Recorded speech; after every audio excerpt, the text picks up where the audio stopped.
దీనికి తోడు 10వ వారం నామినేషన్స్ ఈ సీజన్లో ఎప్పుడూ లేనంత ఉత్కంఠగా సాగాయి. ప్రస్తుతం హౌస్లో ఉన్న మొత్తం 11 మంది కంటెస్టెంట్స్లో ఏకంగా 10 మంది నామినేట్ అవ్వడం అందరినీ ఆశ్చర్యపరిచింది. కెప్టెన్ ఇమ్మాన్యుయేల్ మినహా హౌస్మేట్స్ అందరూ నేరుగా నామినేషన్స్లోకి రావడంతో ఈ వారం ఎలిమినేషన్పై ఉత్కంఠ తీవ్ర స్థాయికి చేరుకుంది.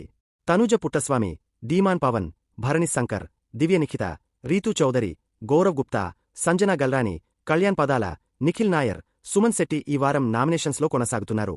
ఈ సీజన్లో ఇప్పటివరకు జరిగిన అతిపెద్ద నామినేషన్స్ ఇదే కావడం గమనార్హం కాగా ఈసారి 10 మంది కంటెస్టెంట్స్ నామినేట్ కావడం, అందులోనూ టాప్ కంటెస్టెంట్స్ ఉండడంతో ఓటింగ్ భారీ స్థాయిలో జరుగుతోంది.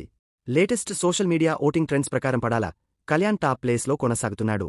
మరో టాప్ కంటెస్టెంట్ తనుజ 2వ స్థానానికి పడిపోయింది. మొన్నటి వరకు లీస్ట్లో ఉన్న రీతూ చౌదరి ఇప్పుడు 3వ ప్లేస్కు వచ్చేసింది. అలాగే భరణి శంకర్ సేఫ్ జోన్లోకి వచ్చేశాడు. ప్రస్తుతం అతను 4వ ప్లేస్లో కొనసాగుతుండడం గమనార్హం. ఇక ఊదో స్థానంలో గౌరవ్ గుప్తా, 6వ ప్లేస్లో సుమన్ శెట్టి, 7వ స్థానంలో సంజన, 8వ ప్లేస్లో దివ్యనిఖిత కొనసాగుతున్నారు.